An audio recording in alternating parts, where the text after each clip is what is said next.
422, Como Agradecer. O irmão Araudinho estará tocando no violão. Após cantarmos esses hinos, os irmãos permaneçam em pé, que nós teremos a leitura bíblica.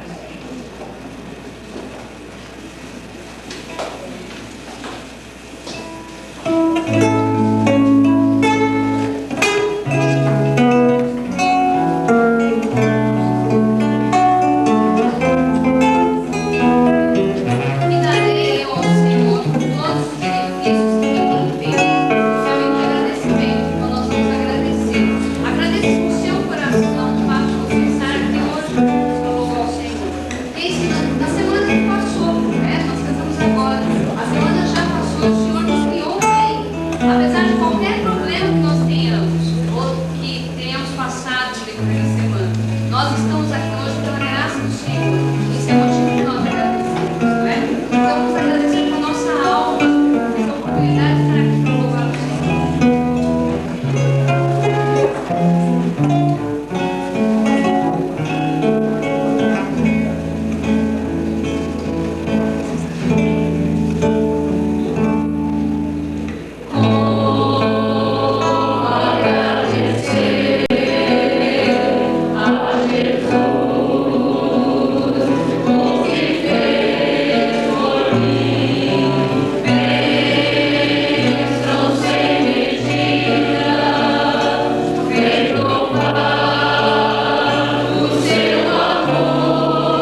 meus abram comigo em Isaías 55.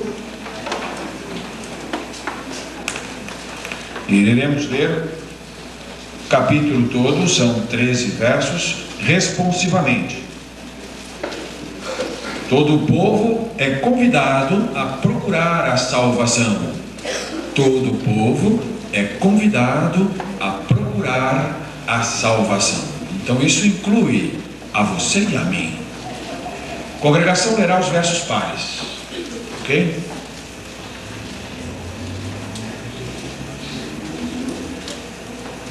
Ó vós todos, os que tendes sede, vinde às águas, e vós, que não tendes dinheiro, vinde, comprai e comei. Sim, vinde e comprai, sem dinheiro e sem preço, vinho e leite. Porque gastais o dinheiro naquilo que não é bom, e o produto do vosso trabalho naquilo que não pode satisfazer.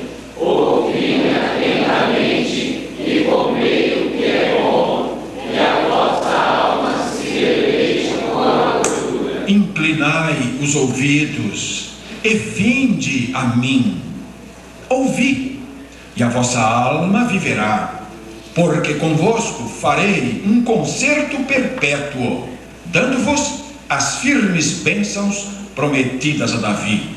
Eis que eu irei como testemunha aos povos, como príncipe e governador dos povos. Eis que chamarás a uma nação que não conheces, e uma nação que nunca te conheceu correrá para ti, por amor do Senhor teu Deus e do Santo de Israel, porque Ele te glorificou.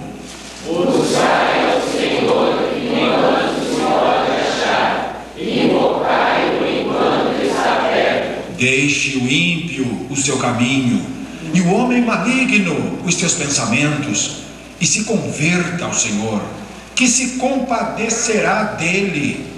Torne para o nosso Deus, porque grandioso é em perdoar.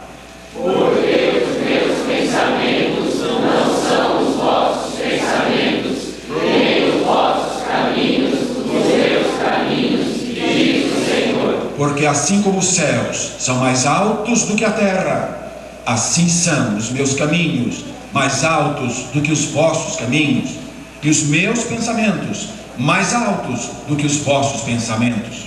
Porque assim como desce a chuva e a neve dos céus, e para lá não tornam, mas rega a terra e a faz produzir, e orar, e dar semente ao semeador, e pão ao que come. Assim será a palavra que sair da minha boca. Ela não voltará para mim vazia, antes fará o que me apraz e prosperará naquilo para que a enviei. Porque com alegria saireis, e em paz sereis guiados. Os montes e os ovelhos clamarão para prazer perante a vossa face, e todas as árvores do campo baterão as palmas. Em lugar do espinheiro crescerá a faia, em lugar da sarça crescerá a murta. Isso será para o Senhor por nome, por sinal eterno, que nunca se apagará. Amém. Deus abençoe esse texto aos nossos corações. Podem sentar-se.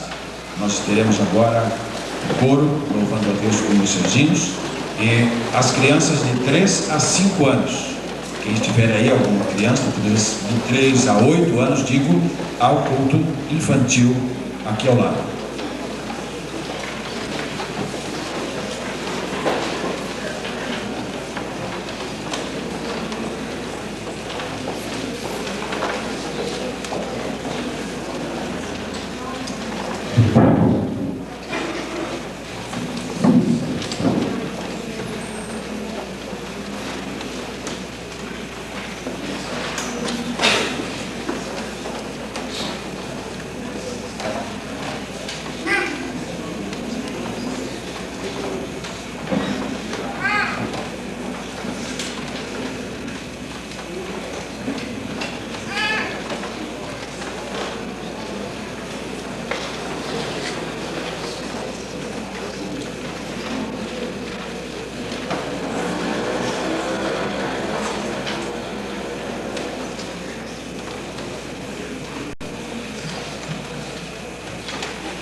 Queridos meus, nós vamos abrir um espaçozinho para lembrar algumas coisas que estão no nosso boletim, mas é sempre bom a viva voz, não é? Os irmãos eleitos para a nova diretoria estarão reunidos no dia 11 de novembro, num sábado às 15 horas, para nós planejarmos, para nós trocarmos informações e nos prepararmos para o mandato que se abre em 2001. Então, você que foi eleito membro da diretoria da igreja ou de algum departamento, você está convocado para esta reunião dia 11 de novembro às 15 horas. Não assuma outro compromisso para este dia. Dia 12 de novembro, domingo, 17h30, todas as reuniões de treinamento estarão fazendo intercâmbio. 25 de 11, 14 horas, estaremos examinando um seminarista. Vai haver aqui um concílio de pastores para examinar o ministério da palavra, o irmão Marcelo Alves dos Santos. E esse concílio, a igreja pode estar presente. É um concílio de pastores, mas a igreja pode e deve se fazer presente nessa oportunidade. Dia 12 de novembro, às 19h30, o quarteto Renos estará completando o aniversário, o quarto aniversário, numa celebração especial, no dia 12, no culto da noite. Dia 2 de dezembro, é um sábado, os irmãos se lembrem, estaremos saindo às 8 horas da manhã para Ribeirão Pires, onde vamos passar lá uma manhã, parte da tarde juntos, e vamos fazer os batismos lá no retiro. Tá bom? Então, tanto aqueles que estão se preparando para o batismo devem comparecer à classe dominical para orientações do pastor. E os irmãos que querem ir conosco já vão se mobilizando aí para esse dia 2 de dezembro, é um sábado, então às 8 horas da manhã. E no dia 3, no domingo, dia 3, às 19h30, será o aniversário da congregação da Gleba do Pêssego. Nossa congregação estará aniversariando o 3º ano e os irmãos receberão mais informações sobre a programação especial daquela oportunidade. Os irmãos que puderem oferecer esses artigos aqui para o Lar das Avós, agasalhos, meias, luvas, gorros, cachecol, etc. Aquilo que possa ser usado para doação, você encaminha isso à Mulher Cristã em Ação, departamento feminino da igreja. Você que quer almoçar na igreja ou deseja levar para a sua residência, para a viagem, domingo que vem será lasanha, arroz, frango assado, gelatina cremosa e refrigerante. Bom, você reserva com a Silvia ou a Lenise, o valor é R$5, crianças R$2,50. Está aqui o novo número também do nosso telefone. O irmão, por favor, atente para isso. Se precisar conversar conosco, o número agora mudou. E então, está aí o boletim, o novo número. Os irmãos, seguintes irmãos, a irmã Rosumira já está em sua casa, nós estivemos lá visitando ontem à tarde, orando, o irmão José Paulino esteve comigo, e ela está melhor, embora ainda não esteja recuperada completamente.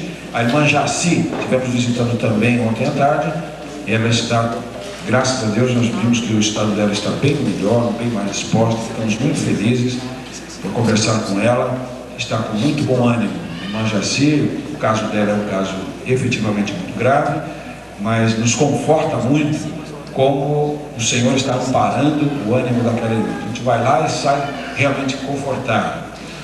A irmã Edini Moreira da Silva, também aqui oração por ela. A irmã Benedita também já foi operada e está em casa, visitamos. A irmã Edini não estava em casa, mas nós conversamos com o marido dela, tá certo? Ficou devendo só o mingauzinho para nós, mas aí depois a gente volta lá. Então, ontem nós fizemos uma geral, né, com algumas pessoas que estão enfermas. Hoje nós estivemos com a Renatinha Fraia. A Renatinha fez aniversário ontem. Nós fizemos uma visitinha de beija-flor agora à tarde com os jovens da igreja. Ela também teve um acidentezinho no prática esportiva e está de molho por 15 dias. Não pode nem ir à escola, ela está imobilizada. Mas tudo bem, graças a Deus, com ela. É uma questão só de tempo da sua recuperação. Quem tiver a oportunidade de fazer uma visitinha nesse período, né, irmã Renata Fraia, faça uma visitinha para ela, tá bom? Eu acho que as equipes de visitação, vários irmãos já me deram um nome para aquele trabalho que nós queremos fazer de visitação aos enfermos, aos internados, às emergências. Nós queremos montar um tipo de uma escalinha E alguns irmãos estarão naquele dia de plantão, mesmo em casa, né? Eles estarão naquele dia em horário, e qualquer coisa que precise, esses irmãos serão acionados. Nós já temos vários nomes. Se você gostaria de dar um dia para essa finalidade, eu tenho um dia que eu posso consagrar a visita, uma tarde, uma manhã ou uma noite, você pode nos procurar, ligar para a Sandra, ou falar com o irmão Antônio Hernandes Prado, ou comigo, e você me dá o seu nome e o dia do mês e o horário que você pode se colocar nessa sequência de visitadores, viu? Graças a Deus a resposta foi muito boa. Nós temos já um bom grupo que vai nos ajudar neste trabalho de visitação. Operação Filadélfia, o projeto Filadélfia. Alguém não retirou ainda a família? Alguém não retirou ainda o seu par para a oração? Dos que estão presentes? Não sei se a Sandra está aí, eu não a vi. Você tem aí o material, se for o caso? O irmão Fábio, acho que não pegou ainda, né? Não pegou? O irmão Fábio não pegou ainda. E eu tenho ali também a irmã Rita e o Eduardo. Eles podem pegar também. Vocês vão pegar o nome de uma família, que vocês vão fazer amizade com sua família, tá bom? Orar um pelo outro, eles vão orar por vocês. Vão ser seus pares de oração durante um ano. Querem? Tá bom, irmão? Então a Sandra vai buscar. E assim que ela trouxer, os irmãos vão pegar para conhecer. Nós hoje já falamos com os nossos jovens, os nossos adolescentes, sobre o nosso primeiro adolescente. Nós queremos ter uma noite evangelística, agora vai ser em dezembro, no dia 15 de dezembro, uma noite evangelística para adolescentes. E o projeto tem como objetivo visitar e convidar 200 adolescentes. O objetivo é termos pelo menos 100 naquela noite evangelística aqui no templo. O alvo primordial desse trabalho evangelístico, adolescente, o nome já está dizendo, são os teenagers, não é? De 13 aos 19 anos, dos 13 até o 19, tá bom? Então nós queremos convidar meninos e meninas, garotos e garotas, de 13 a 19 anos, para estar aqui na igreja, naquele evento especial evangelístico. Não crentes, pessoas não crentes. Então, seus vizinhos, seus parentes, seus amigos, colegas de escola, de trabalho, conhecidos, nessa faixa de idade. Pastor, mas eu tenho uma pessoa de 20 anos que eu quero convidar. Não há problema. Eu tenho uma de 12, eu tenho uma de 11. Não há problema, tá certo? Nós estamos com este alvo, o objetivo dos teens, mas um aninho a mais, 2 a menos, nós não vamos pegar a carteira de identidade na porta, tá bom? Então, se você tem uma pessoa de 12 anos, de 11 anos, você quer convidar, não tem problema. Então, hoje eu já fiz um desafio aos jovens que estavam lá. Eu entreguei para eles 2 folhas destas, desafiando-os a convidar 3 pessoas, até domingo que vem. E se alguém entre os presentes vai nos ajudar nesse trabalho, aqui estão as fichas. E você vai ficar em pé um momentinho, você pega cada uma tem 2 nomes, para você convidar um jovem conhecido, um primo, um sobrinho, etc., de 13 até 19 anos, ou dentro desses, passando um pouquinho desses limites, e você gostaria de nos ajudar convidando essa pessoa. Você vai fazer esse convite, e você vai pegar os dados dessa pessoa que você convidou, e vai nos devolver isso quando você fizer essa visita. Então, aqueles que querem já pegar uma fichinha dessa pelo menos, eu vou pedir que fiquem em pé um momentinho, e alguém irá me ajudar aqui. A Ana Lúcia, por favor, deste lado. A Tônia Vanilda, pega aqui para mim. Vê aí quem quer pegar uma fichinha dessa. O Márcio Bumbers, por favor. Por favor, o Tocha Pai.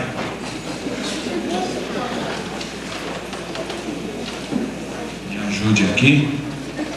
Pode ficar em pé, vou fazer um sinal para você receber a sua fichinha. Se você gostaria de convidar para o dia 15 de dezembro, às 19 horas, um adolescente não crente para participar daquele evento. 16 horas? Ah, 16, desculpe. Ah, tá certo, obrigado. Porque vai começar no dia 14, né? Isso mesmo, é dia 16 no sábado, não é isso? Então, retificando aí, vai ser no dia 16 de dezembro, o sábado. Todos receberam. Quem mais quer uma fichinha dessa para convidar 2. Aí depois, se você quiser convidar mais, você pega mais fichas. Eu quero dizer também que seria bom, por gentileza, o irmão pegar os dados com precisão de endereço com CEP. Se tiver telefone também, ótimo. E a data do nascimento dessa pessoa. Porque nós vamos fazer duas coisas. Nós iremos mandar uma cartinha, assim que recebermos a fichinha, nós vamos mandar uma cartinha com um folhetinho para ele, especial para jovem, e um impressozinho da igreja, uma cartinha, etc. E no dia do aniversário dele, nós vamos mandar também um cartãozinho de felicitações. Nós vamos fazer presença da igreja, uma palavra de Deus pelo correio também no dia do aniversário desse adolescente, tá bom? Então quem depois quiser mais fichinhas, procure a Sandra ou procure a mim, o departamento de evangelismo. As pessoas então que não pegaram ainda o seu parceiro de oração, família, fique de pé, irmão Fábio, irmã Rita, irmã Rita, fique de pé. A Sandra vai entregar para vocês. Quem mais não tem ainda o seu companheiro de oração, sua família? Pegue agora então. Todos já têm?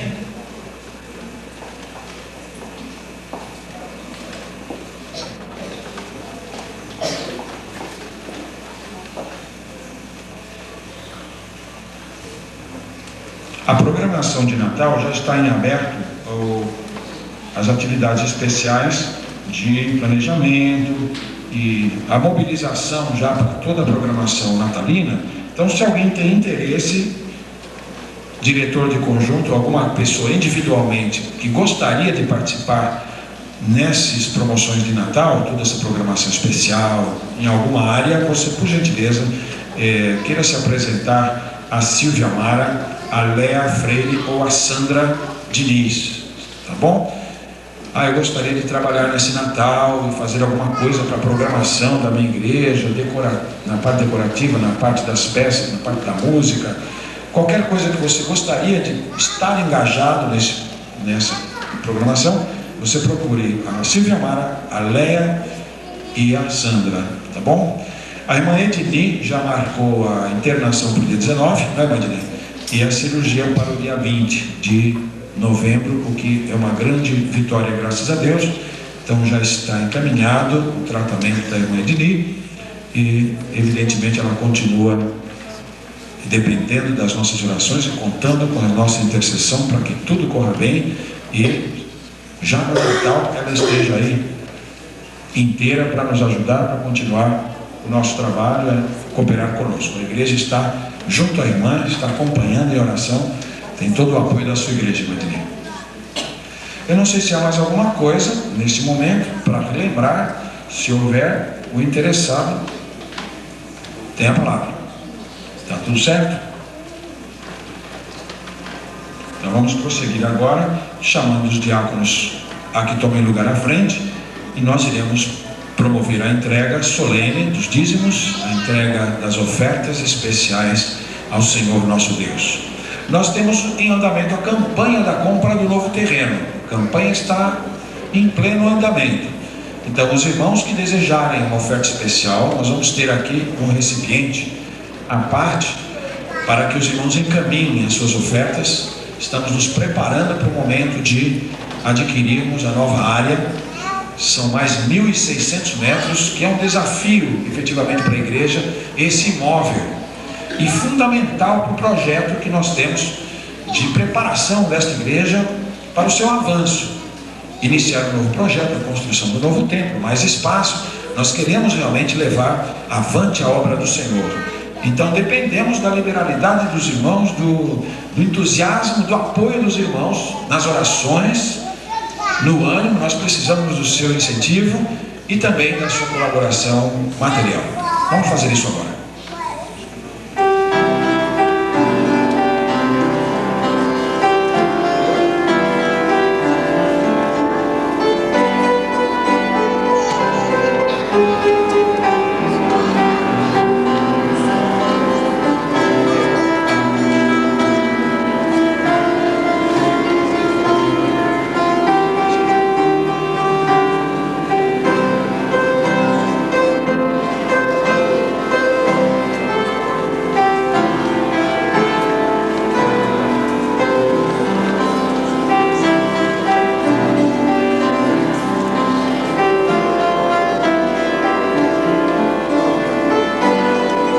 irmão Luiz Bonifácio vai dirigir esta oração.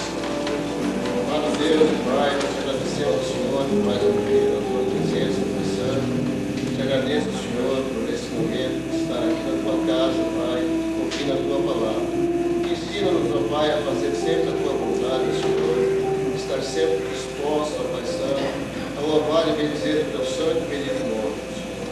Pai Santo, nesse instante, consagramos esses dízimos, essas ofertas, Pai, e também consagramos a nossa vida, Pai, que possamos estar sempre firmes, buscando, fazendo a tua vontade, que esses dízimos, essas ofertas, Pai Santo, sejam destinados para atravessar aqueles que ainda não te conhecem, Pai, que o teu nome possa ser engrandecido, que o seu nome possa ser sempre bendito para todos os povos. Abençoe essa igreja, Senhor, abençoe o pastor, que seja com cada irmão fortalecendo na sua vida, Pai. Dê a todos uma boa semana, sempre na tua presença, com o teu amor e com a tua paz. Abençoe o Senhor em nome de Jesus. Amém. Amém. Apresentação dos visitantes. Não sei se não houve lá a anotação. Então nós queremos fazer isso de forma geral. Agradecer a todos vocês que nos visitam hoje. Muito bem-vindos entre nós. Esperamos realmente tê-los aqui outras vezes. Venham estudar a Bíblia conosco. Nós temos estudos bíblicos nas quintas-feiras à noite, às 20 horas. Nós temos a escola dominical, domingos, então às 9 horas da manhã, classes bíblicas por faixa etária. Uma boa oportunidade para você se introduzir no conhecimento da palavra de Deus. E se você deseja uma visita para conversar sobre Jesus na sua casa, ou até mesmo um culto na sua casa, nós atenderemos com muito amor, com muito carinho, tá bom? Você converse conosco, ligue para nós, ligue para mim. Nós teremos prazer em visitar você, conversarmos na sua casa, darmos as orientações necessárias dentro da palavra de Deus. Muito obrigado por estarem aqui conosco. Deus os abençoe e realmente levem no coração hoje uma palavra de salvação em suas almas. Vamos agora prosseguindo. Temos a equipe de louvor que vai nos conduzir no momento de adoração cantada.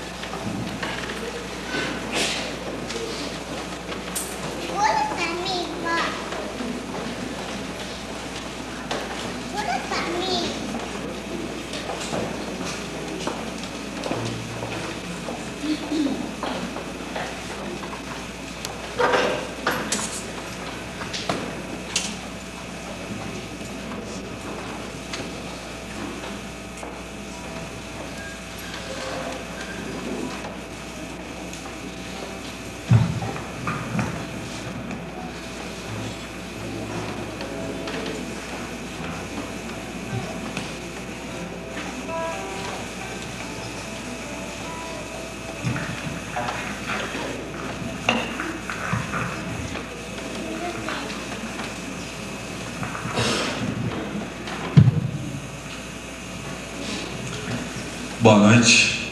Quero pedir para que os irmãos se coloquem em pé nessa noite para que possamos louvar ao nosso Deus.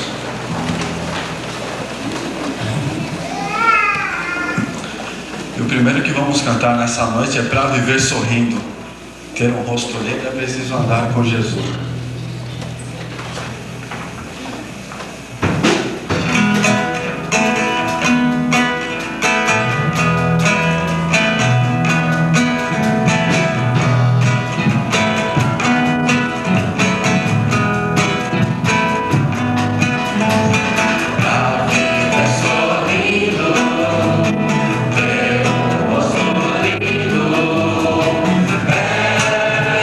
Preciso dar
vamos cantar é Conheci um Grande Amigo.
finalizar nessa noite, o último que vamos cantar é Porque o Fim da Lei é Cristo.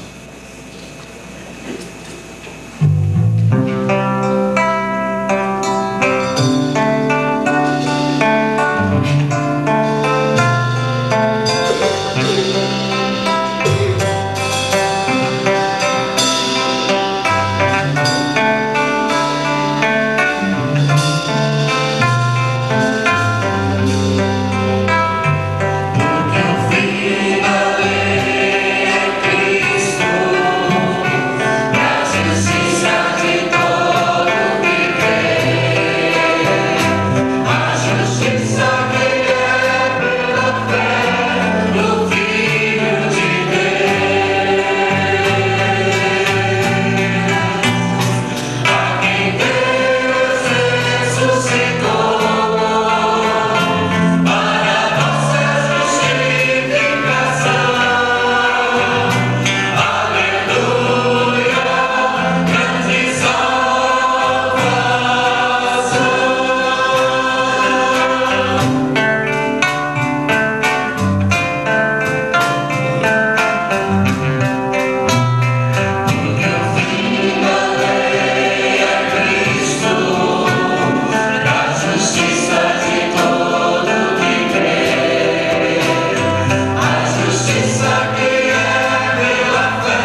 queridos irmãos, podeis assentar.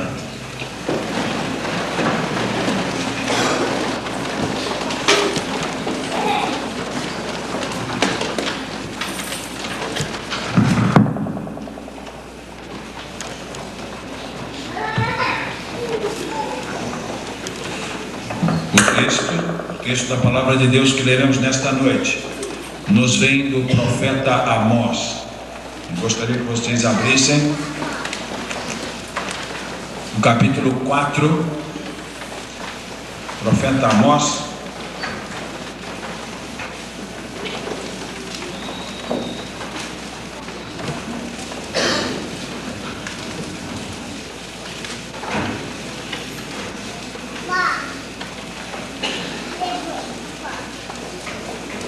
Versos 10 até o 13.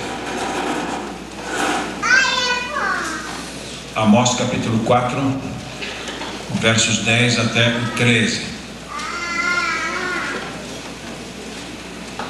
Enviei a peste contra vós, à maneira do Egito.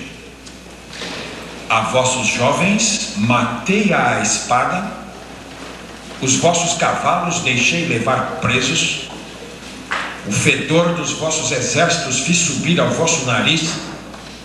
Contudo, não vos convertestes a mim, disse o Senhor.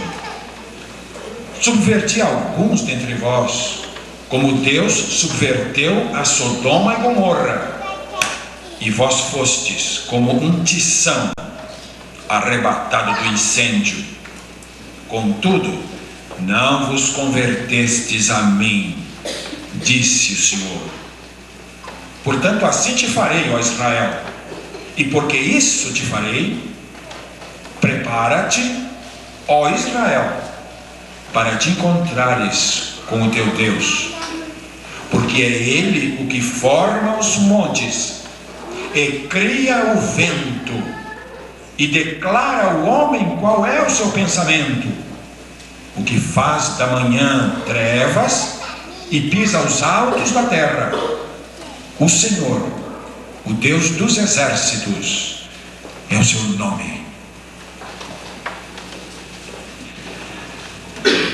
Amós era um profeta diferenciado, porque ele mesmo reconhece que não esperava ser profeta. Na verdade, ele era um homem do campo, era um homem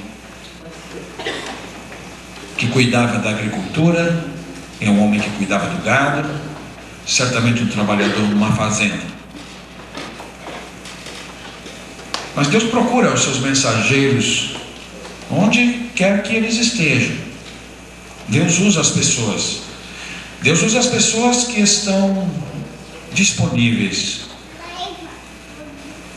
Deus usa as pessoas que estão menos resistentes. Assim como um rio, as águas de um rio procuram sempre os caminhos menos resistentes para percorrer. Muitas vezes as águas de um rio fazem meandros intermináveis para percorrer poucos quilômetros, faz curvas e mais curvas. A sinuosidade de um rio é algo que nos chama a atenção de imediato. Isso porque as águas procuram sempre o desnível, procuram sempre as regiões mais baixas, porque águas não sobem montanhas. Isso que acontece com as águas de um rio ilustra muito bem na natureza como é que o Espírito Santo de Deus age. Para que o Espírito Santo de Deus possa agir na vida, é preciso uma atitude de humildade diante de Deus. O homem autossuficiente, o homem que se basta a si mesmo, o homem orgulhoso de si mesmo, o homem que já acha que é detentor da verdade, o homem já acha que merece ou pode conquistar os favores de Deus por si mesmo. Este homem é uma resistência às influências do Espírito Santo. Por isso na Bíblia a palavra humilhai-vos perante a mão do Senhor e Ele vos exaltará. Por isso a pregação do Evangelho no Novo Testamento começa com João Batista conclamando os homens ao arrependimento. A todos que iam ter com ele no Jordão, ele dizia: arrependei-vos, porque chegou a vós o reino dos céus. E a Bíblia diz que iam lá os saduceus, a classe sacerdotal ia lá, e ele dizia para os sacerdotes: vocês precisam se arrepender porque o reino está chegando. Iam ter com ele os escribas, a classe erudita, a classe intelectual do seu tempo, e Jesus dizia para eles: vocês precisam se arrepender porque o reino de Deus está chegando. Iam ter com eles os fariseus, orgulhosos, tradicionalistas, conservadores, que procuravam uma vida de retidão moral o máximo que eles pudessem, embora com uma certa pincelada de vaidade humana, de hipocrisia, mas eles procuravam viver uma vida reta. E Jesus disse a eles: vocês precisam se arrepender dos seus pecados, porque o reino de Deus está chegando. A primeira atitude que Deus espera conseguir num coração é a subserviência. A primeira atitude que Deus espera conseguir num coração, para trabalhar nesse coração, é uma disposição para ouvir o que Deus tem a dizer. É o homem deixar de lado as suas tradições, as suas presunções, deixar de lado as suas pressuposições pessoais e se abrir para ouvir o que Deus tem a dizer. Esse senso de necessidade, esse senso de incapacidade, esse senso de falência, essa compreensão de que eu não posso fazer o meu caminho para Deus de jeito nenhum, é esse o caminho do Espírito Santo. Como o rio cujas águas sempre percorrem as regiões mais baixas, o Espírito Santo vai trilhando no meio dos homens, procurando os corações mais humildes. É por isso que Amós, nesse texto, vem falando muitas coisas que Deus tem feito. Sabe que Deus tem feito várias coisas para aquele povo? Deus está mostrando coisas traumáticas que Ele fez para aquele povo, castigos sérios que Ele mostrou para aquele povo e fez para aquele povo, por disciplina de amor. Deus queria a conversão. E para trabalhar a conversão, Deus precisava realmente mostrar que aquele povo, convencer aquele povo de que precisava dele. Mas apesar de todos os esforços do Senhor, claro, o coração do homem é uma fortaleza. A Bíblia diz que o homem tem arbítrio. O coração do homem é uma fortaleza com chaves por dentro. Deus nos criou assim. Ele respeita essa liberdade, de modo que Ele precisa começar nos convencendo de que realmente não prestamos para o céu sozinhos. E quando Deus me convence que eu não presto para o céu e que não posso fazer nada pessoalmente a respeito disso, que vou depender dele do começo, do meio e do fim, nesse momento em que eu confesso a minha falência pessoal, nesse momento o Espírito Santo encontrou o território favorável para fluir na vida. Prepara-te, ó Israel, para te encontrares com teu Deus. Israel não estava pronto. Israel não estava preparado. E se os irmãos continuarem lendo o profeta Amós, depois vão continuar lendo os profetas menores, vocês vão ler depois Jeremias. Jeremias vai registrar todo o final, como aconteceu. Realmente, esse povo, a grande maioria, não se preparou para o juízo que veio. E o cativeiro chegou. Nós nos preparamos para tantas coisas na vida, para quase tudo nós nos preparamos. Mas parece que para duas coisas os homens demoram um pouco para se preparar. Pouca gente se prepara. Primeira coisa é que pouca gente se prepara: para o casamento. Né? Casamento, pouca gente se prepara. Quase sempre somos tomados de surpresa. Estamos apaixonados. Quando ficou apaixonado, ficou cego, surdo e mudo. Não deu tempo de se preparar. Ganhar maturidade, ganhar conhecimento, ganhar discernimento para conhecer outra pessoa. Em geral é assim. Vítimas do cupido, as caprichosas flechas do anjinho travesso dos gregos. É uma pena que seja assim o casamento. E outra coisa que as pessoas nos preparam é para o céu. Não nos preparam para o céu. Pensam em tudo. Carro, casa própria, né? Transporte. O que é que os políticos prometem nas campanhas? Educação, segurança, habitação, transporte, lazer, não é isso? Aí o povo vai lá e vota. Mas não nos preparamos para o céu. E então, de repente, chega a convocação, como Jesus disse para aquele homem rico, que se preparou para sua vida empresarial, foi um sucesso empresarial magnífico. Ele viu seus negócios crescerem extraordinariamente, se tornou um poder maravilhoso no campo empresarial. Ele olha todos os seus bens e diz: olha, está indo bem, que maravilha, agora eu vou investir mais, agora eu vou ampliar as minhas posses, agora eu vou investir lá fora, eu vou fazer isso, vou fazer aquilo. E a voz de Deus diz: louco, hoje, nesta noite, te pedirão a tua alma. E o que tens preparado, para quem será? De sorte que não é insensatez e não é loucura a pessoa procurar melhorar de vida. Isso faz parte. O erro e o pecado está a procurar melhorar de vida só aqui e não se lembrar que a nossa alma será pedida a qualquer momento. Eu quero refletir agora com os irmãos num paralelo, pensando sobre isso, de acho que foi o maior desastre do século XX, que foi o afundamento do transatlântico de luxo, o Titanic, no dia 15 de abril de 1912. Eu creio que houve outros acidentes, evidentemente grandes acidentes, grandes tragédias acontecidas nesse século que termina, mas aquela que povoou mais o imaginário, né? Ela ficou como que uma lenda até os dias de hoje, né? Recentemente foram feitos vários filmes sobre essa tragédia. Recentemente uma superprodução, milhões de dólares para reproduzir a tragédia. Tudo isso mostra que o acontecimento lá de 1912 ainda é algo que mexe com o nosso imaginário. Nós gostaríamos de fazer um paralelo desse Prepara-te, mostrando que o Titanic e aquele desastre, creio que o mais traumático, né, do nosso século, traz-nos algumas reflexões a fazer. Primeira reflexão: o Titanic era um navio majestoso, era algo extraordinário, era algo magnífico. E nós podemos comparar isso ao nosso mundo. O nosso mundo é algo maravilhoso, majestoso, magnífico.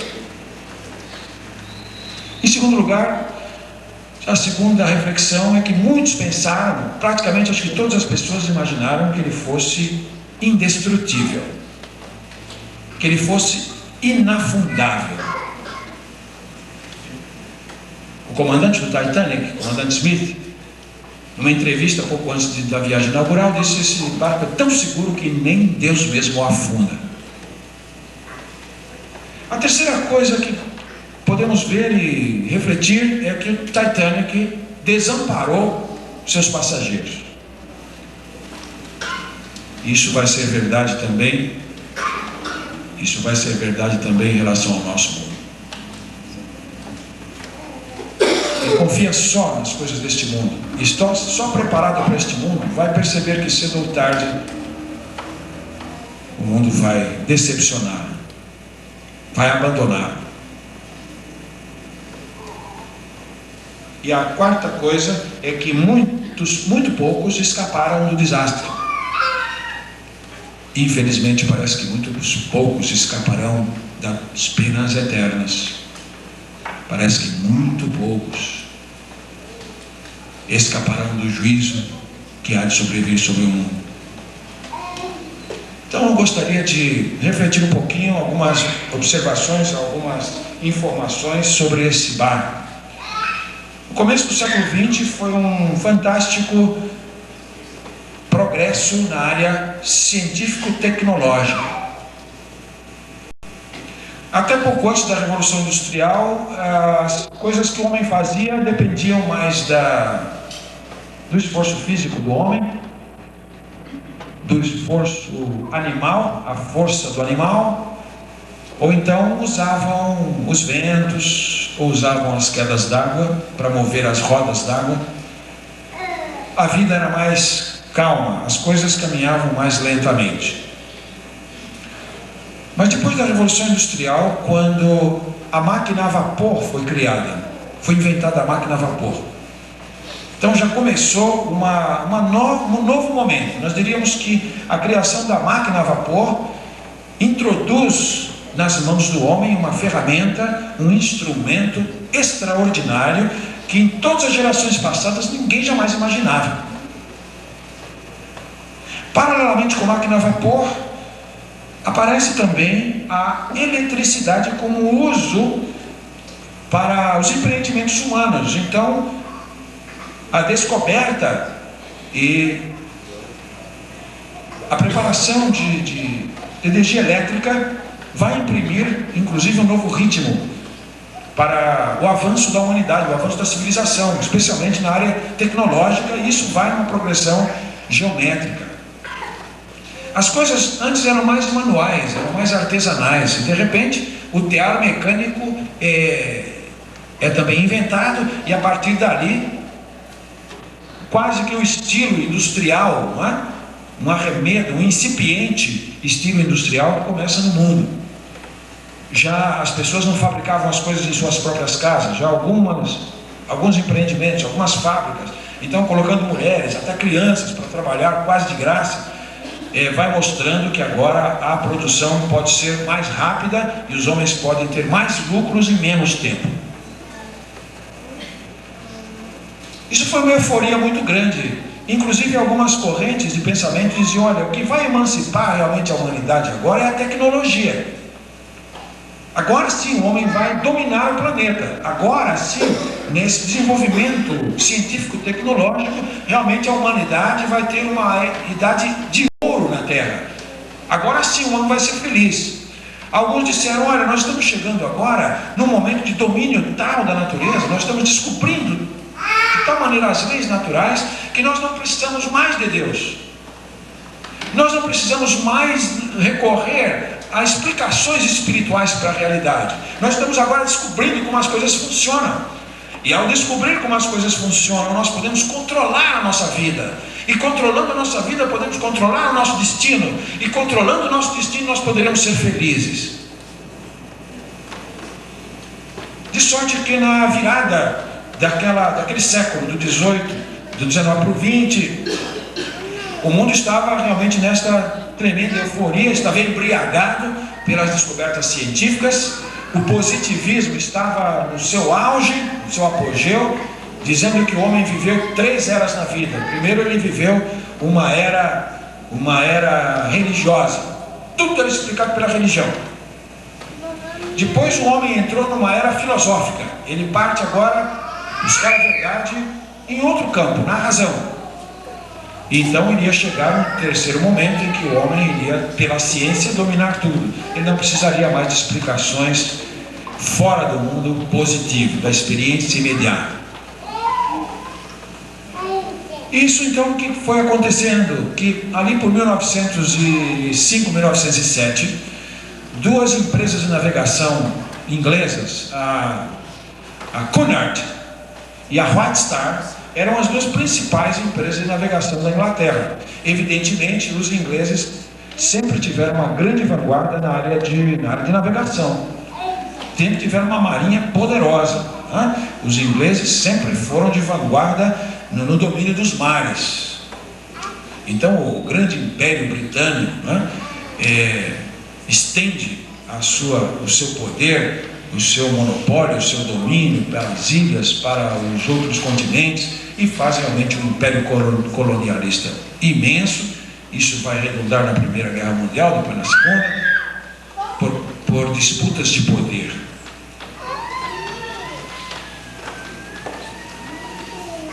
A Cunard, havia construído um barco chamado Lusitânia, que até aquele momento era o maior navio já construído. E estava tendo muito êxito, porque além de ser um barco extremamente grande e confortável, eles estavam conseguindo atravessar o Atlântico, batendo recordes cada vez maiores. A sua concorrente direta, a White Star, não queria perder esse mercado, essa competição. Então, dois magnatas ingleses, durante uma festa, conversando, eles acharam que deveriam construir 3 barcos numa sequência que fossem os maiores e os mais rápidos. Eles queriam entrar numa competição, para ganhar mesmo, uma coisa para detonar totalmente. Isso foi em 1907, num bar em Londres, uma festa refinada. Esses 2 homens ali firmaram esse propósito de construir 3 barcos que seriam a última palavra em navegação, conforto e rapidez e segurança já conhecidos no mundo. E é nesse momento, em 1907, que se inicia realmente o que iria redundar na construção do Titanic mais tarde, porque eles fizeram o primeiro barco, que foi o Olympic. O Olympic foi o primeiro barco. Esse barco fez uma viagem inaugural com segurança e realmente ameaçou de frente a Cunard, porque realmente era um barco extremamente avançado, o Olympic. O seu modelo mais aperfeiçoado seria o Titanic, maior do que ele, mais veloz, mais luxuoso ainda do que ele. Começou então a ser construído em seguida, e ele levou mais de 4 anos para ser construído. Centenas de trabalhadores trabalhando em turnos diretos de 24 horas por dia para que esse barco pudesse ser construído. Este barco teve vários nomes, vários apelidos. O Millionaire's Special, quer dizer, o especial dos milionários, era um dos apelidos dele. O outro apelido é The Wonder Ship, o navio maravilha. O outro apelido era The Last Word Luxury, a última palavra em luxo. Algumas medidas dele: 882 pés de comprimento, 882 pés, isso dá mais ou menos 300 metros. O comprimento dele 300 metros. Mais ou menos 2 campos de futebol e meio de comprimento. Você pega 2 campos de futebol, mais metade, daria o comprimento dele. Se ele fosse colocado em pé, da popa à proa, colocado em pé, ele daria um edifício equivalente a um edifício de 72 andares. Quando ele estava completamente lotado e o casco mergulhado, ele deslocava 50 toneladas de água oceânica. 50 toneladas de água oceânica. Ele tinha 9 andares. Eram 9 decks, 9 níveis, desde da casa de máquinas embaixo, depois os porões e depois cargas e depois terceira, segunda, primeira classe, classe de luxo. Isso dava então 9 andares, 9 decks, o que equivaleria a uma altitude de 11 andares, um prédio de 11 andares. Então ele, da parte de baixo do casco até a parte de cima, 11 andares. Ele possuía 4 chaminés. 4 chaminés. Cada uma dessas chaminés era de um diâmetro tal que poderia passar 2 trens do metrô lado a lado. Então pense num túnel do metrô e passem 2 trens. Cada uma das 4 chaminés tinha esse diâmetro. Foram colocados nele 3 milhões de rebites de ferro.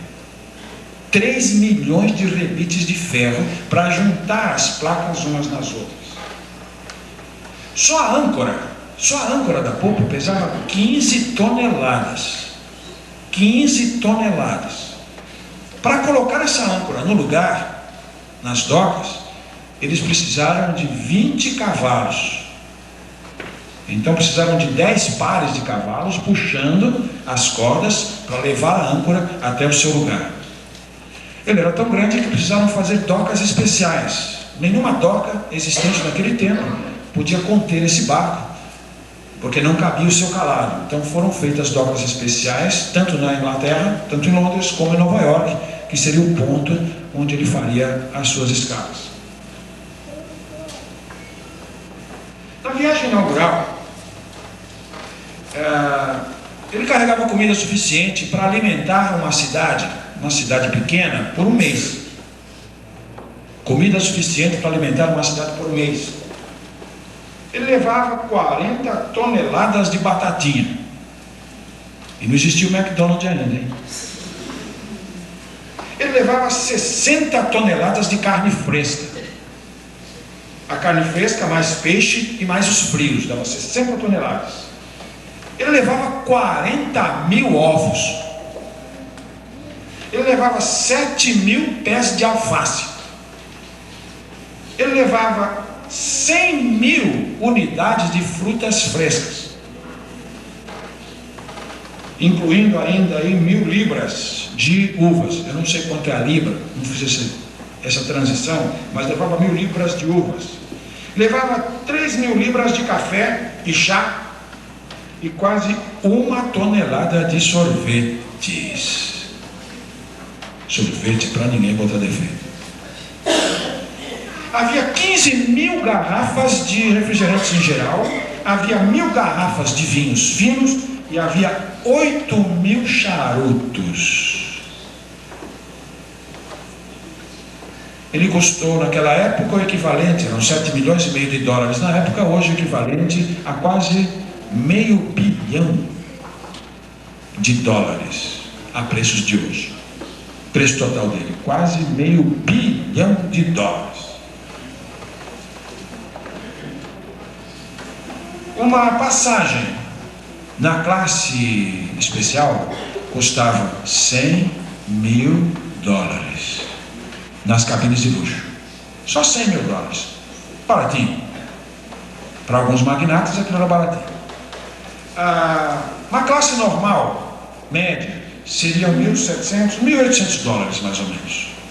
E a classe mais barata seria em torno de $900.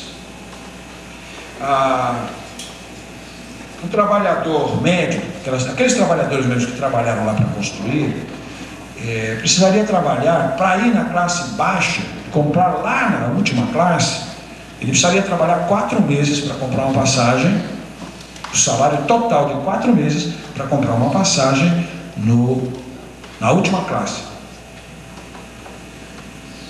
Ele tinha ainda piscinas aquecidas. Tinha um ginásio, uma quadra de squash, que é um esporte para os ricos. Tinha banhos turcos, ou saunas. Tinha 2 barbearias, o pessoal cortar o cabelo, a barba, etc. Tinha 2 bibliotecas, quem gosta de ver. Tinha enfermarias, salas de cirurgia, uma sala de cirurgia, que eram conduzidas por 2 cirurgiões. Eu acho que podemos dispensar umas outras informações que nós temos aqui. Então, a primeira coisa que nos vem à mente quando nós lemos sobre o Titanic é a sua imensidão. Não só a sua imensidão, mas o refinamento tecnológico daquela construção. E mais ainda, o luxo, a opulência, a sofisticação dos seus ambientes. E outra coisa que impressionava é que ele foi construído de tal maneira que foram feitos 6 compartimentos estanques. Então, embaixo no casco, 6 compartimentos estanques. Significa que o casco era dividido em 6 setores, e se um compartimento furasse, ele poderia ser isolado dos outros 5. Ele continuaria navegando.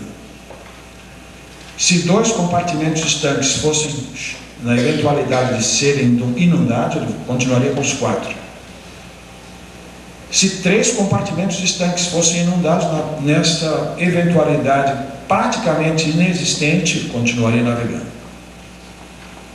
Por essa razão, toda essa segurança, ele foi considerado inafundável. Naquela noite de 15 de abril de 1912, o mar estava muito calmo. As testemunhas sobreviventes e mesmo alguns dos tripulantes disseram que era uma noite muito bonita, não havia uma nuvem no céu.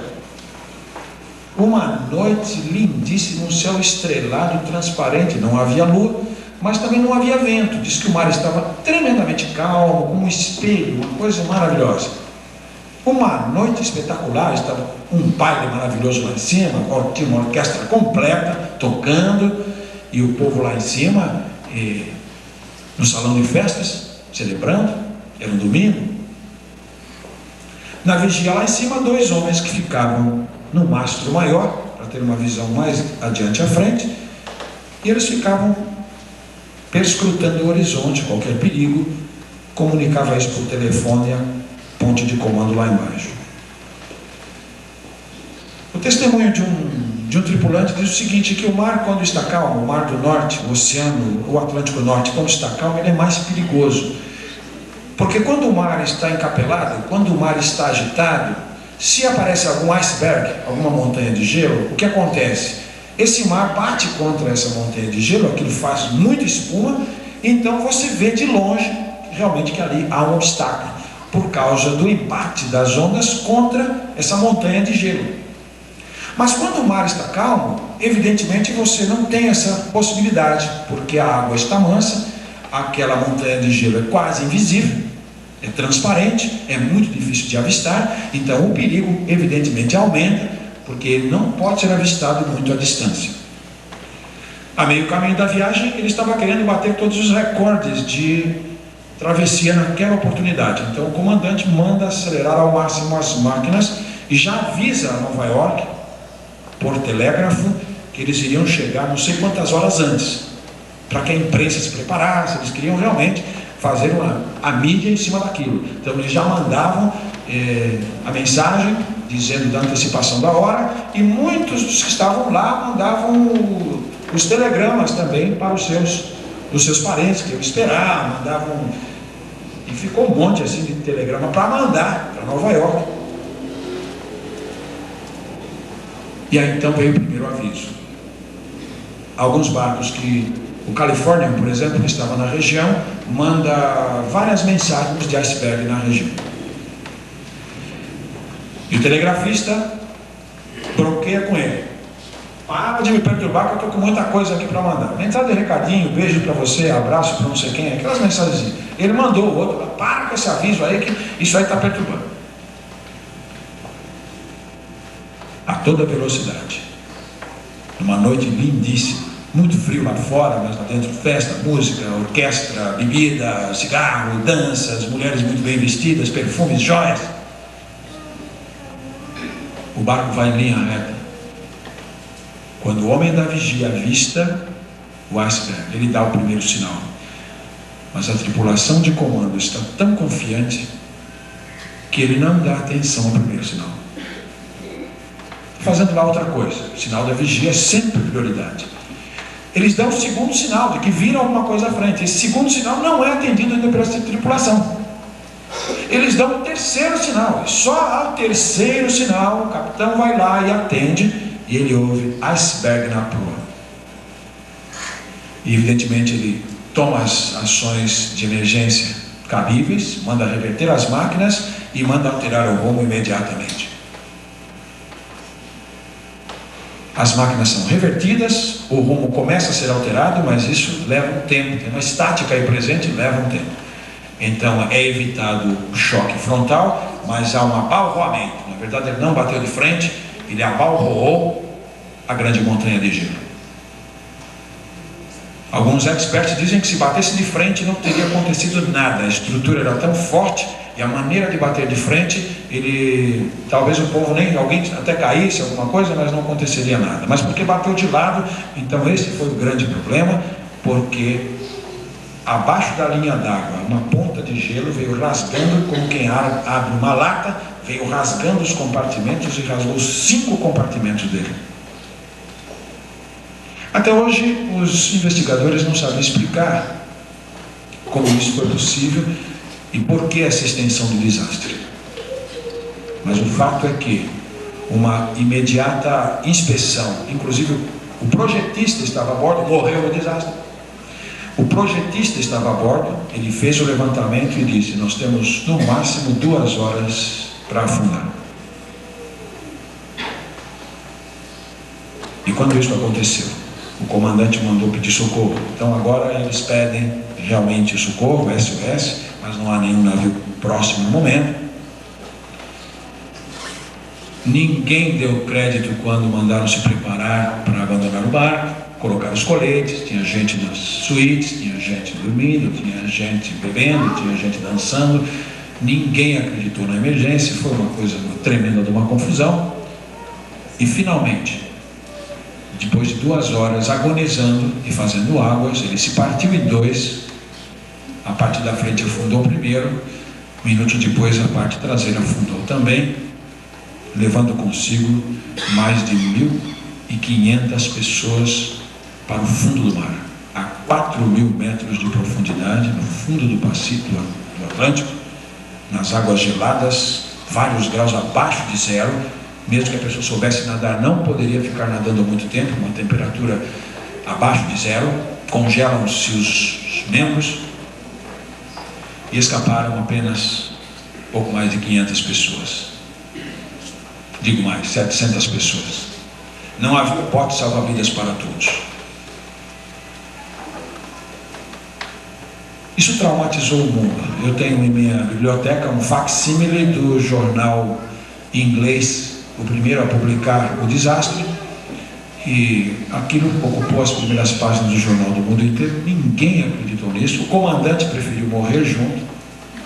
Estava um barco à disposição do comandante do navio, mas ele deliberadamente falou: eu vou afundar junto. E realmente morreu junto, afundou junto com o barco, ficando na ponte até o último momento. Primeira coisa, meus senhores, prepara-te para te encontrar com teu Deus, porque esse mundo é um mundo muito maravilhoso. Como Titanic era um navio extremamente maravilhoso, que encantava as pessoas, os especialistas ficavam maravilhados e os leigos ficavam hipnotizados por sua beleza. Também o nosso mundo é um lugar muito belo, evidentemente o mundo é um lugar muito belo, é tão cheio de atrações para nós, é tão cheio de coisas que atraem a nossa cobiça, a nossa atenção, o nosso prazer. Nós ficamos envolvidos, nós ficamos extasiados diante das belezas naturais ou das belezas daquilo que os homens fazem. E nós nos envolvemos de tal maneira com o fascínio deste mundo que ficamos como que hipnotizados, como o mundo ficou hipnotizado com o grande Titanic. Talvez seja esse o seu grande problema para se voltar para Deus. Você está tão encantado com o mundo ao redor, você está tão maravilhado com o que o mundo pode oferecer para você, que você está esquecido do resto, que na verdade é o principal. Você está esquecido da parte principal, porque a segunda coisa é que as pessoas começaram a pensar que aquela maravilha era indestrutível, nunca ia terminar. Surpresa total que não passou da viagem inaugural. Não concluiu a primeira viagem. Novinho em folha, saiu dos estaleiros em poucos dias. Novinho em folha, pintura cheirando ainda. Aquilo que parecia indestrutível, segurança absoluta, vai para o fundo do mar. Esse mundo um dia vai acabar. Esse mundo não é indestrutível.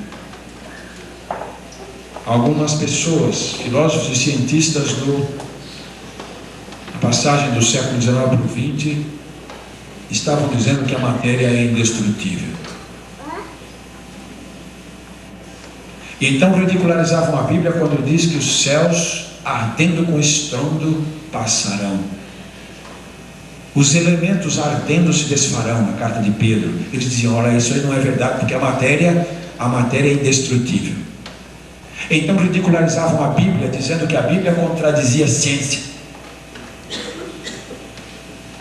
Só que no dia 8 de agosto de 1945, a Bíblia provou que é certa. Uma bomba atômica foi lançada sobre Hiroshima naquele dia, naquela manhã, matando 70 mil pessoas instantaneamente. 70 mil mortos na hora, fora os milhares que ficaram para morrer mais tarde, queimaduras terríveis, o câncer que corroeu outros milhares ao longo do tempo e que traumatizou a história da humanidade. Sabe o que é a bomba atômica? A bomba atômica é a destruição da matéria. A bomba atômica é a tecnologia que transforma a matéria em energia. Bombardeia o núcleo do átomo, senhores. Bombardeia o núcleo do átomo. E nesse bombardear o núcleo do átomo, desintegra a matéria. E a matéria se transforma em energia. Energia que destrói. Aí os homens tiveram que se calar, porque a Bíblia diz que os elementos ardendo vão se desfazer. Exatamente o que acontece com uma bomba atômica. Então, aprendamos a lição de que o mundo não é indestrutível. Vamos nos preparar para nos encontrar com o nosso Deus. Em primeiro lugar, porque esse mundo é muito maravilhoso, ficamos distraídos. Atenção, prepare-se para se encontrar com Deus. Segundo, esse mundo não é indestrutível. A Bíblia diz que ele vai se desfazer. Céus e terra vão passar, mas as palavras de Deus permanecem eternamente. O Titanic desamparou os seus passageiros. Por belo que fosse, por grande que fosse, por confortável que fosse, por luxuoso que fosse, ele desamparou os seus passageiros, levando-os para o fundo do oceano. Esse mundo um dia vai desamparar você também. E o que será de você, se você não tiver a segurança do salva-vidas que Jesus Cristo lhe oferece? Como você vai sobreviver no oceano gelado da eternidade, sem o abrigo, a segurança que só Jesus Cristo oferece? Prepare-se para se encontrar com Deus, porque são poucos os que são salvos. Do Titanic, de cada 3, 2 morreram, praticamente. De cada 3, 2 morreram. Praticamente salvou-se um terço apenas. Jesus Cristo disse: procurem andar pelo caminho estreito e entrem pela porta estreita, porque largo é o caminho, espaçoso o caminho, larga é a porta que conduzem à perdição, e são muitos os que vão por eles. Procurem entrar pela porta estreita, porque estreita é a porta e apertado o caminho que conduz à vida, e poucos há que o encontrem. Prepara-te para te encontrares com teu Deus. Neste momento, nesta hora, é o momento de preparação, que você pode fazer isso agora. Jesus Cristo diz que eu sou a porta. Se alguém entrar por mim, será salvo. Eu creio que a palavra mais doce, mais importante, que a palavra mais relevante naquela noite trágica de 15 de abril de 1912 é a palavra salvo. Quando as pessoas iam para os escritórios da White Star, tanto na Inglaterra como nos Estados Unidos, eles iam ver as listas. Apareciam as listas das pessoas que estavam mortas, já tinham confirmado a morte. Então apareciam as listas. Quem é que está salvo? Um tinha marido, ou tinha esposa, ou tinha filho, ou tinha mãe, ou tinha pai, ou tinha irmão, ou tinha amigo dentro do barco. Então a ansiedade para saber quem se salvou. A tristeza ou a alegria, o desespero ou o alívio, um futuro agora novo pela frente, criar alma nova, porque aquela que se ama foi salva, ou então uma marca para sempre, porque quem se ama se perdeu. Em que lista estará o seu nome naquele dia do juízo? Em que lista estará o seu nome no dia do grande encontro com Deus? Em que lista estará o seu nome quando Jesus vier julgar os vivos e os mortos? Depende de você aceitar ou rejeitar Jesus Cristo no seu coração. Está preparado para se encontrar com Deus? Se você o receber nesta noite, arrependido dos seus pecados, se você deixar de lado filosofias pessoais, religiões pessoais, méritos pessoais, e você se colocar aos pés de Jesus como um pecador, precisando de graça e perdão, se você se colocar diante da cruz neste momento e disser: Senhor, eu creio que teu sangue é o preço que me purifica a alma, eu creio, Senhor, que tu escreves o nome do livro da vida, que creio em ti, eu quero o meu nome lá hoje à noite. Se você for a Cristo neste momento, estará preparado quando chegar a hora do grande encontro. Com certeza o seu nome estará na lista dos salvos naquele grande dia. Prepara-te, Israel, para te encontrares com teu Deus. Israel não se preparou e o fim veio. O Titanic achava que era um barco indestrutível. Ele foi para o fundo do oceano, levando consigo mais de 1.500 vidas. Esse mundo um dia terminará. Para onde vai sua alma? Eu gostaria que a igreja agora inclinasse a fronte, a igreja estivesse orando, e eu vou fazer um convite muito simples, em certo sentido, mas o mais importante que alguém pode fazer para você nesta noite. Eu vou convidar alguma alma, algum coração que queira aceitar a Jesus como seu Salvador e confiar somente nele para a vida eterna. Eu vou convidar essa pessoa a sair do seu lugar, vir à frente, receber um abraço, orarmos juntos pela nova vida que começa agora, você nas mãos do Salvador, você aceitando Jesus, que é o único que pode preparar você e a mim para a eternidade. Algum coração deseja neste momento se derramar aos pés de Cristo, confessando a Ele o seu pecado, a sua culpa, a sua indignidade, e dizendo: Senhor, creio que morreste lá por mim mesmo. Eu sei que tu vieste para pagar a minha dívida, para morrer a minha morte, para que eu pudesse ter vida. E nesta noite eu aceito o teu convite e eu te recebo no meu coração como o meu único e suficiente Salvador. Quem gostaria de dar esse passo, levante-se do seu lugar e venha recebê-lo agora. Pode chegar aqui, Deus abençoe. Venha para Jesus. Esse momento é seu e dele, mais ninguém. Venha. Quem mais gostaria de fazer como esse jovem? Dizer para Jesus: eu te quero, o meu Salvador, nesta noite. Chega para cá. Deus abençoe, meu querido.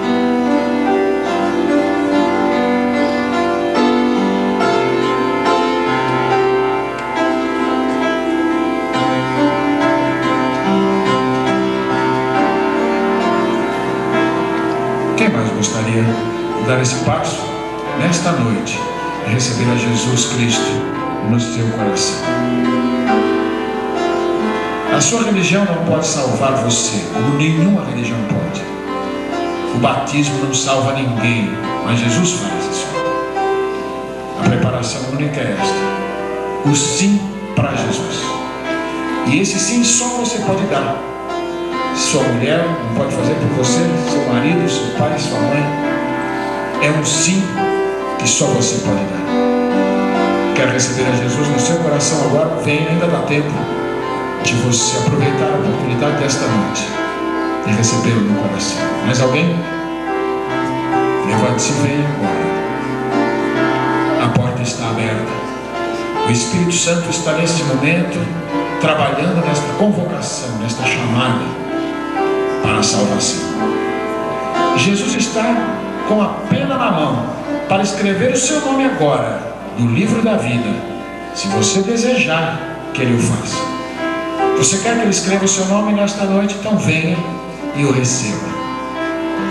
Se você chegar lá naquele dia, o seu nome não estiver lá, que desculpa você dará? Que justificativa haverá? Quando Jesus disser: olha, eu chamei você para escrever o seu nome, meu filho, e você não quis. Não há mais esperança agora para você. Alguém deseja dar esse passo? Levante-se e venha agora mesmo. Não se envergonhe de Jesus. Ele não se envergonhou de morrer por você. Mais alguém?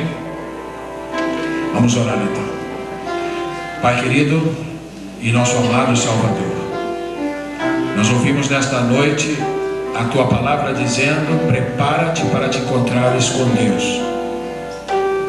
E em resposta a esta convocação, a este convite de amor, tenho aqui estas 3 almas maravilhosas que Jesus chamou aos seus pés e cujos nomes Ele agora escreve no livro da vida do Cordeiro, para nunca mais serem dali apagados, porque não é por nosso merecimento, por nossa força, por nossa capacidade ou por nossa disciplina. É porque Ele morreu por nós, é porque Ele derramou seu sangue por nossos pecados e ganhou o direito de ser o nosso Salvador. Ele oferece de graça esse dom eterno, Senhor, pelo qual te agradecemos nesta hora. Pedimos-te que estes queridos irmãos aqui presentes agora, membros da família de Deus, sejam bênçãos nas tuas mãos, instrumentos de tua paz. Onde eles estiverem, que eles falem, testemunhem, compartilhem esse perdão maravilhoso, esta salvação graciosa e completa que Jesus nos outorga. Fortalece-os na fé e usa-os para a honra, glória e louvor do teu santo nome. Nós te pedimos por Jesus Cristo. Amém. Eu gostaria que alguém fosse com eles ali ao lado para uma palavra de aconselhamento. Irmão Moreira, a irmã Sandra, pudesse estar com eles ali, anotar direitinho o nome deles e dar algumas instruções básicas enquanto nós encerramos o culto.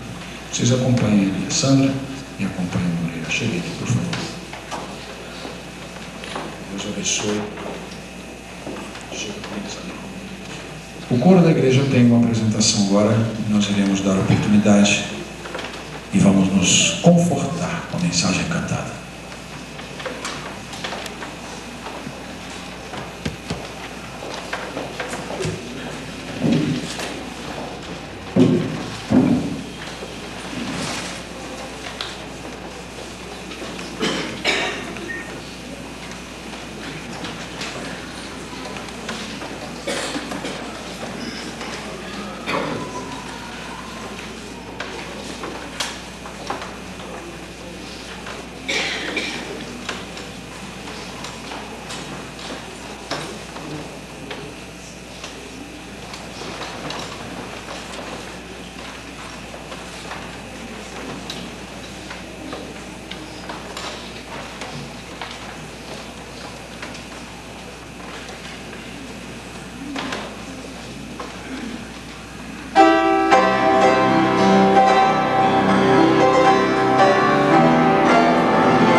vossa bênção, nós vamos aguardar o pós-lúdio para podermos nos retirar.